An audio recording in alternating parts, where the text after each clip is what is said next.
नमस्कार मंडळी. आज बघा पावट्याची आमटी आणि भेंडीची भाजी. आपल्या घरात जे भाज्या बनतात, ज्या आमटी वगैरे आपण जे खातो तेच मला बनवायला लागतं. कारण इतर काही केलं ना तर ते खात नाहीत आणि जे आपण मसाले वापरतो, ज्या फोडण्या देतो तशाच प्रकारे आपल्या घरातले सर्वजण खातात.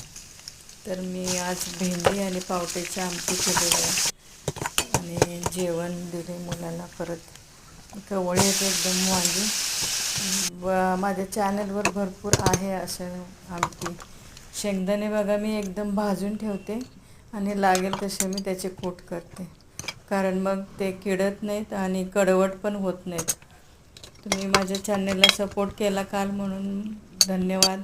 असंच माझ्या चॅनलला सपोर्ट करत राहा आणि हा व्हिडिओ मी मोठा देणार आहे, तर धन्यवाद.